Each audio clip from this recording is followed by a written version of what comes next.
Hello,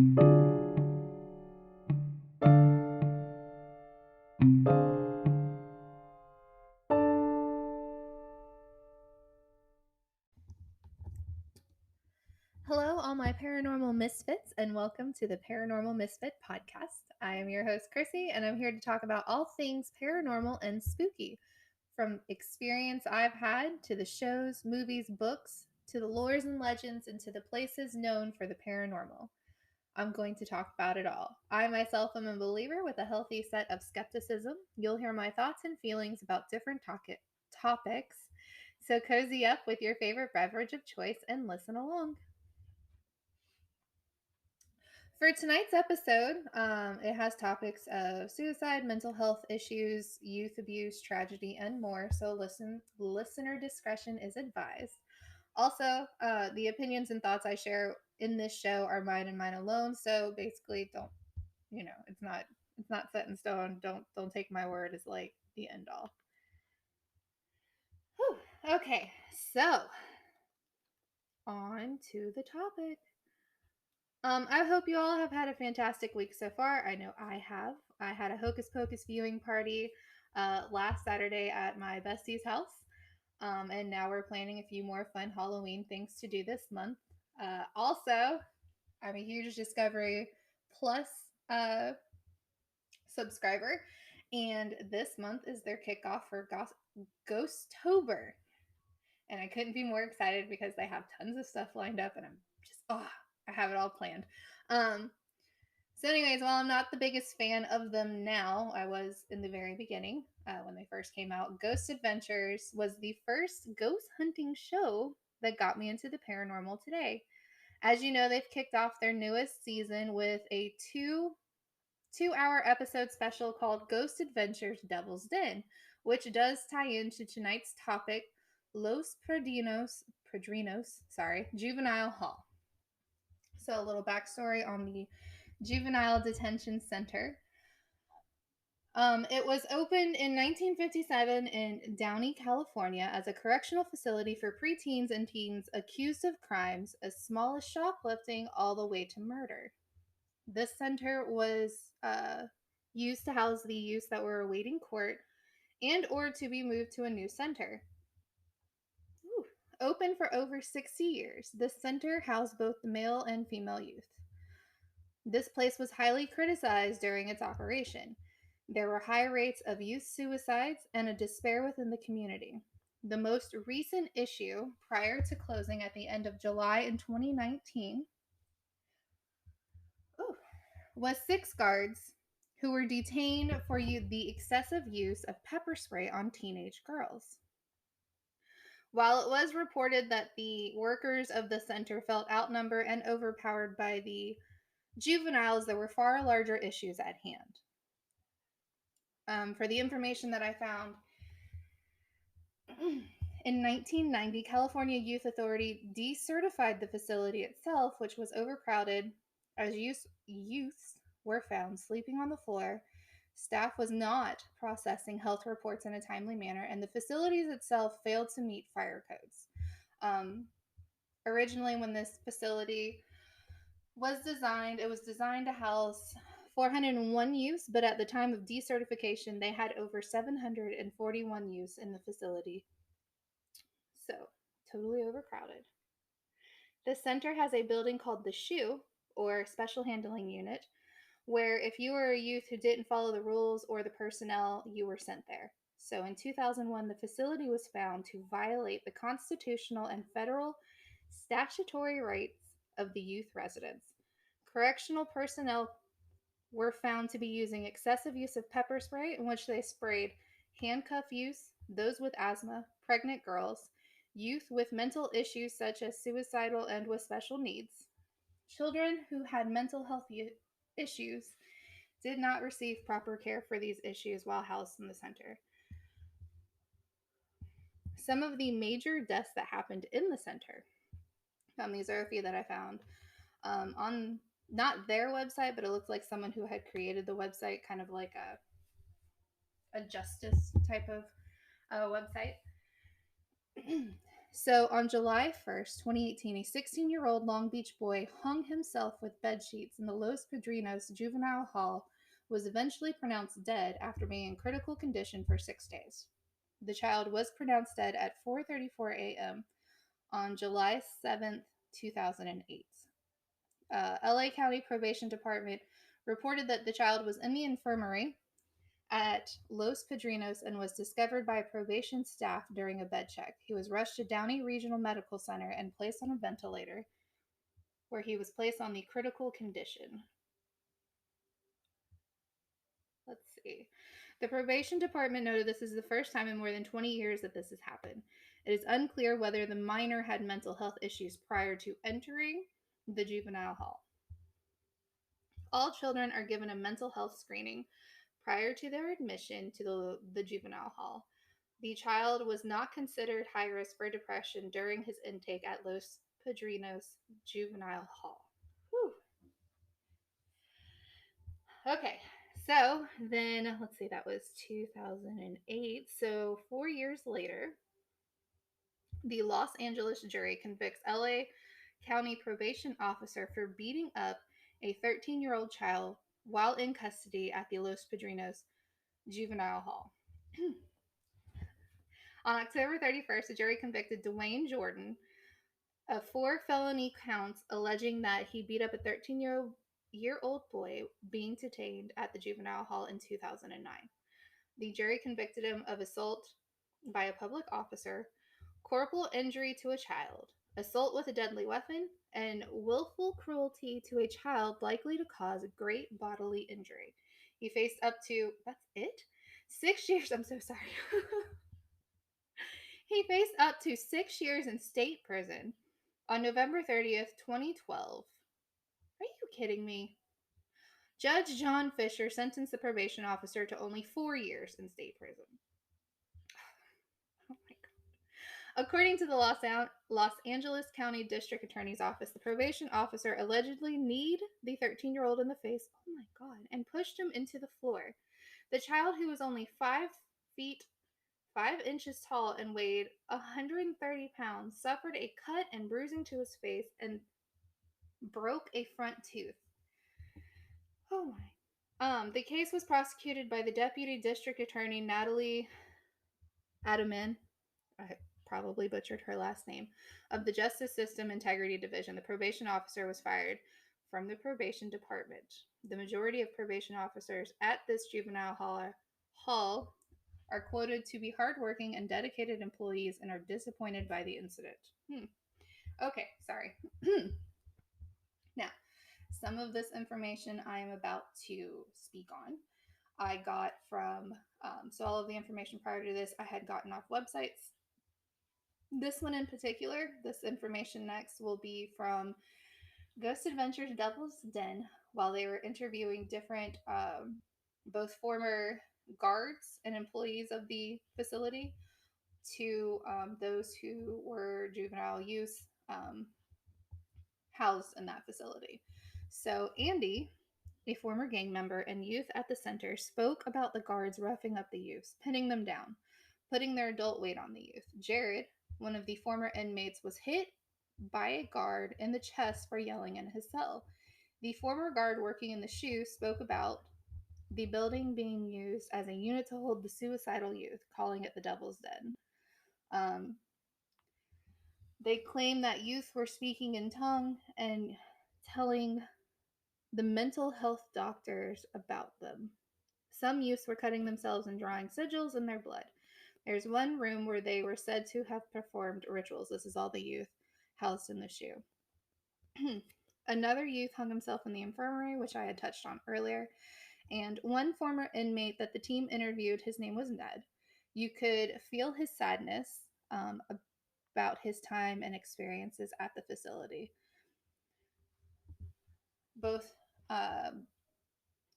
the mental and physical abuse. A former volunteer, they kept her identity hidden, states that there was a feeling of sadness over the girls that she would interact with, and there was a guard who used to watch them shower. That's absolutely disgusting. This one makes me kind of just. All right. So guards and inmates, um, as Ghost Adventures was coming to do their investigation, they found it was really hard to get former guards, and former inmates to return back to the grounds. A former volunteer, as I said earlier, spoke about her experiences there and thought that the building itself was haunted. The former inmate, Andy, uh, they said it took a while to convince him to go into the building. There's a particular room, sorry, so now we're getting into the totally skipped over that.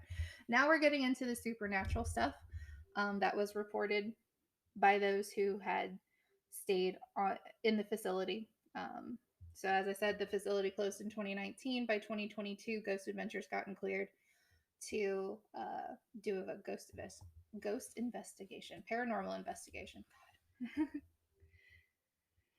Okay, so there's a particular room, room 20, that draws Ned, who was another former inmate, in, which causes him to have flashback and become overcome with sadness, and begins crying, which you can't help but feel for him, wanting to give him a hug. I know I did. Jeff, the cameraman, who is this big, bald, who looks like a burly man, swore that he saw shadow people walking in the shoe, and he kept coming back to the building by himself, though it was against Zach's wishes. Which, again, every time they found him in room 20. The poor man was super affected by the energy and found in one of the rooms that were considered one of the rooms in which the youth performed devil worshipping. Youth were reported being touched. Youth reported being touched, something sitting on their bed with them, seeing shadows in and outside of the cell. Rooms 10 and 20 it was stated that the kids were devil worshipping in.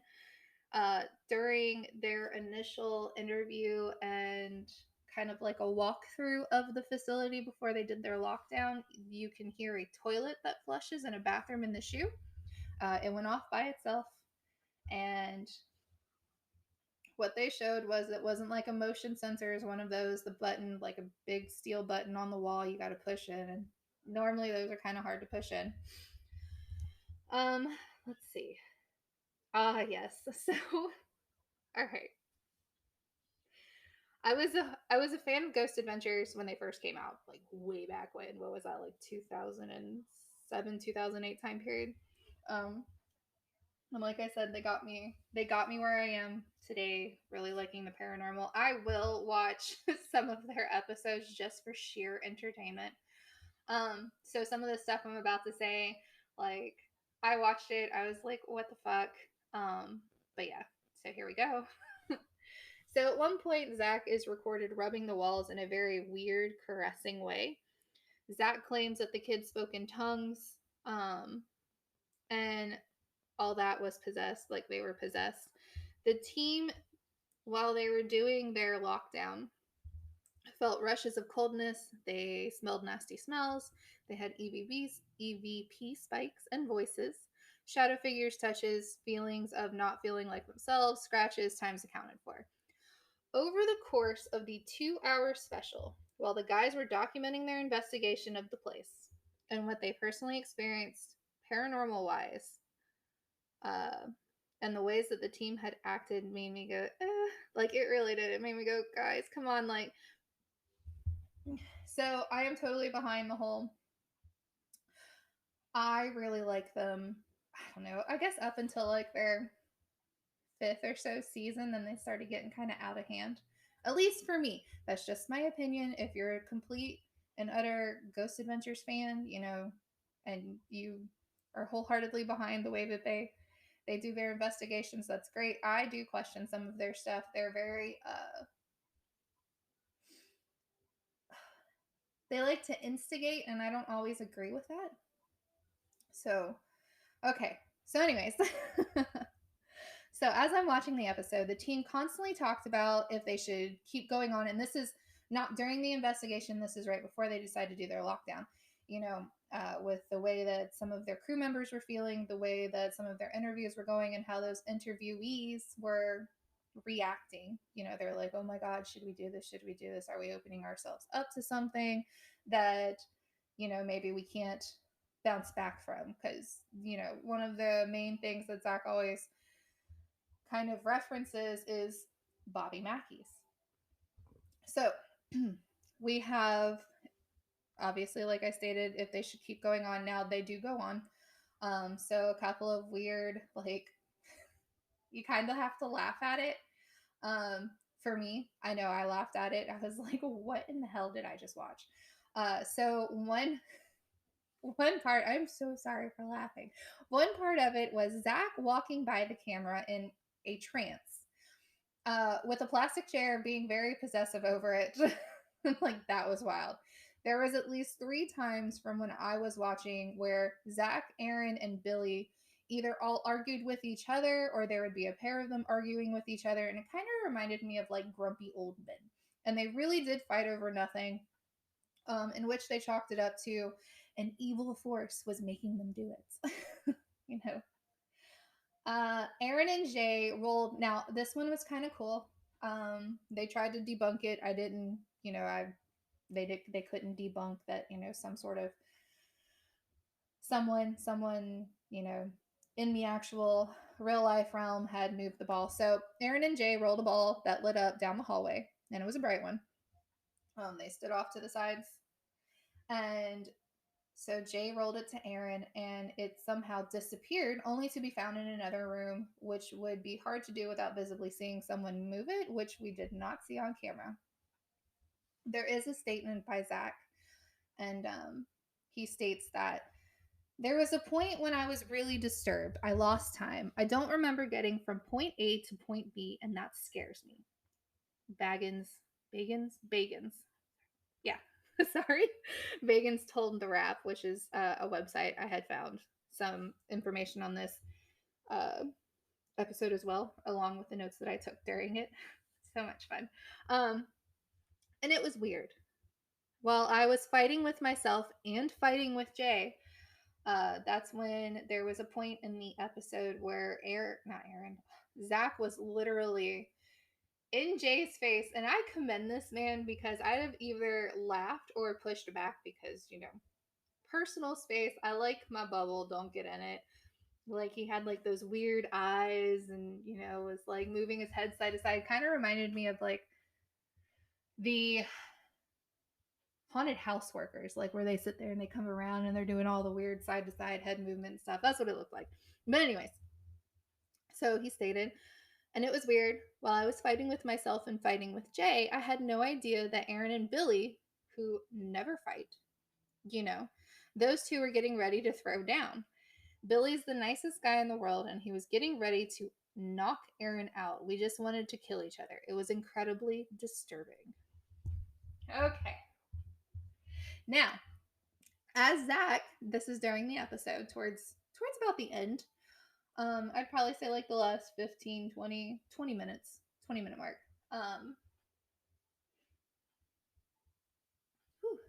As Zach is giving some sort of monologue towards the end of the episode, he got mad when Billy kept saying he should wait, as Jay, who they had sent to go alone into the shoe, which is a separate building from where they were at, was going to be calling over the walkie-talkie. And this sent Zach into a straight childish fit until it happened. Jay calls over the walkie-talkie. Zach freaks out. That was after he threw the walkie-talkie, stating, "Oh, let's not listen to Zach. Let's not do this. Let's interrupt." I swear it was like the biggest douchebag thing I think I'd watched in a while. So as I said, Zach was having a fit until it actually happened. Jay calls over the walkie-talkie, and then all of that happened.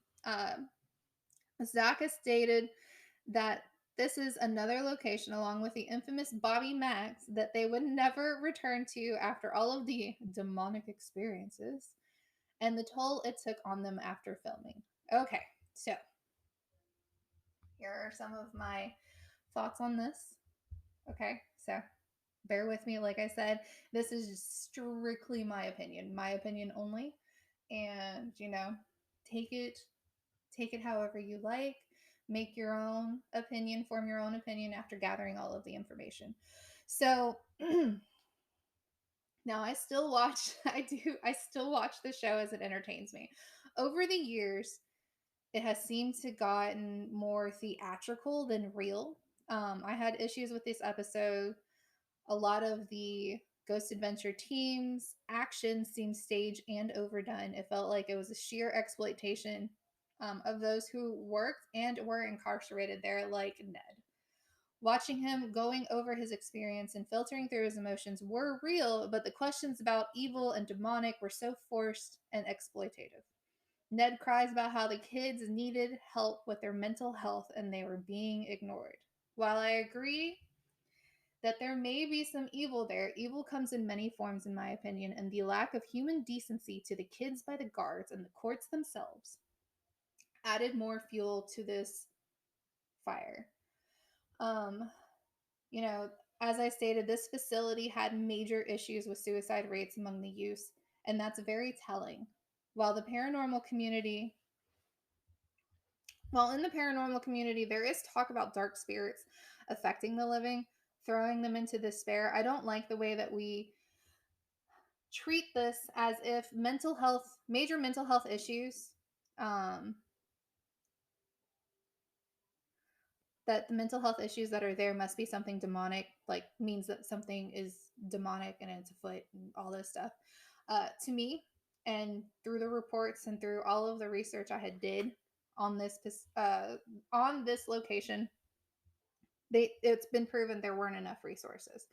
It was proven there weren't enough personnel who are humane, who are empathetic to those in need. The judicial system, as we all know, is busted, like truly busted. And this is a major abuse of the authorities. This is major abuse of the state of California, because this facility itself should have, while they decertified it, they should have just entirely shut it down because they were still not meeting all of the different codes they were violating. So, that's my thought on that. This facility was severely understaffed. Um, had the facility had all of the correct resources, had the facility gotten an overhaul, basically, of personnel who were properly trained, resources that could help these kids while they were awaiting, like their trial date or awaiting to be relocated to a new juvenile detention center. Um, and had they actually taken the health of the youth seriously, maybe this wouldn't be happening. And we wouldn't be jumping to this automatic conclusion of this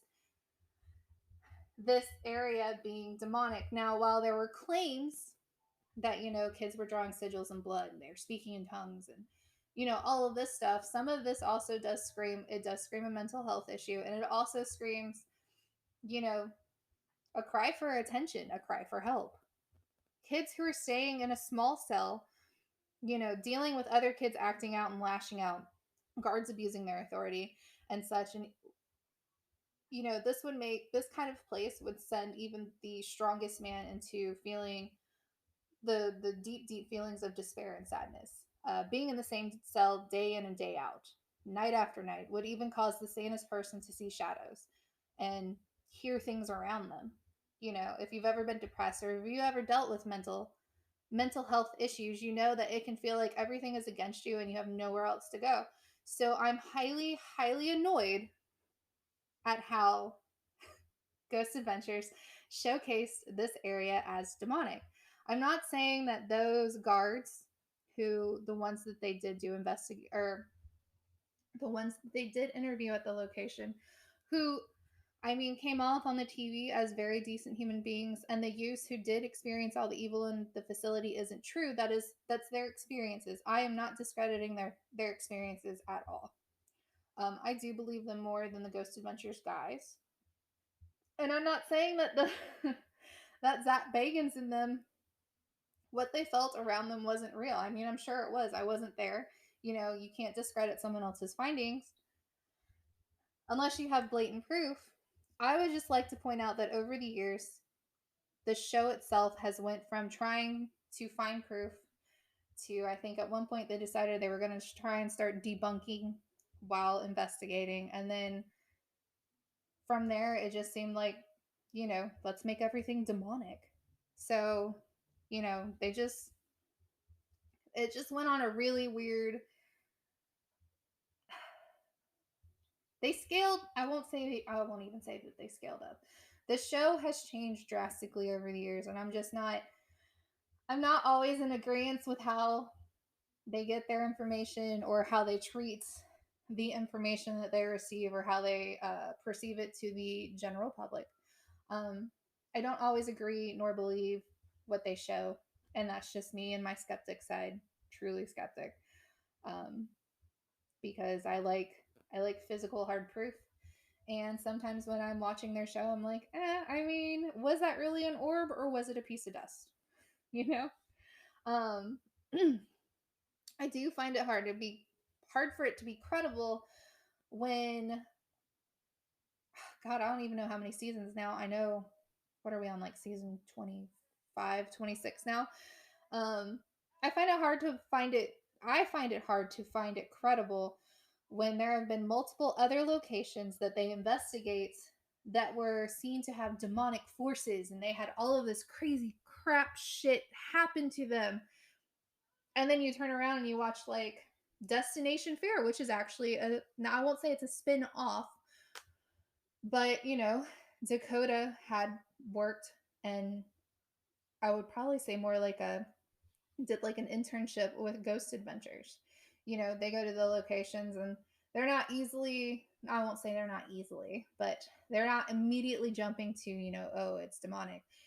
Ghost Brothers. Ghost Brothers is another one. They're not immediately, they're telling you the stories, they're telling you the research that they have. Oh, there's stuff saying that there is, like demonic presence, but if they don't find it, they don't say anything about it. So that's just me.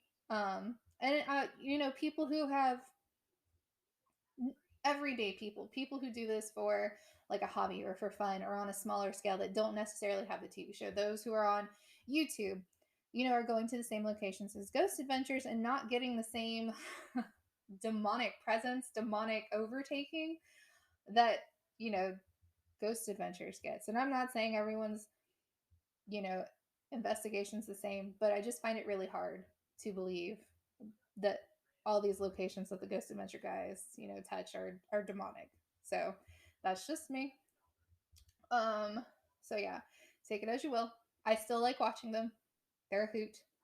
Mainly, I like a good laugh, and I like to see if they've picked up any more new locations that I could add to my spooky, scary investigation list. On my bucket list, my travel bucket list, or whatever. Yeah. So that is the episode. Let me give you a couple of sources that I got the information from. So we have topjuveniledefender.com. What's that? / Los Padrinos. HTML. That actually gave me the most background information on it. And then obviously, Discovery Plus is streaming Ghost Adventures Devil's Den. And then the couple of quotations from Zach Bagans that I mentioned earlier in the episode is from TheWrap.com, Ghost Adventures Devil's Den, Zach Bagans interview video. So, and that concludes my episode here on Devil's Den or Los Padrinos Juvenile Detention Center. And before I go, I do just want to give a couple of shout outs to a couple of podcasts that I have been listening to nonstop during my work week. My first one is give me a second. Sorry.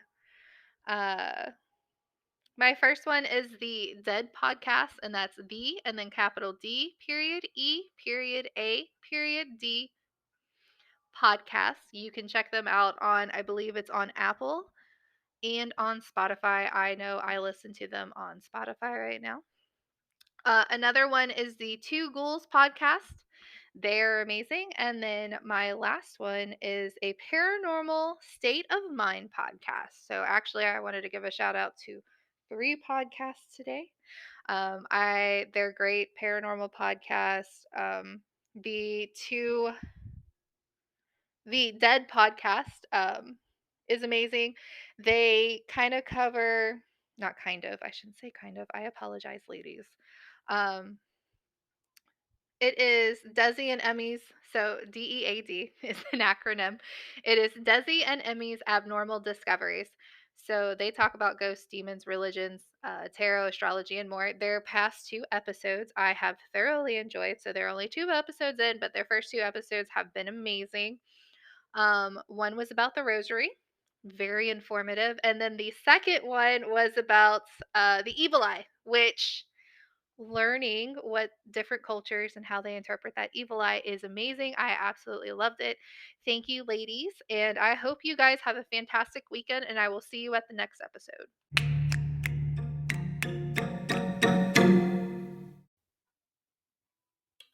Well, that concludes this episode of the Paranormal Misfits.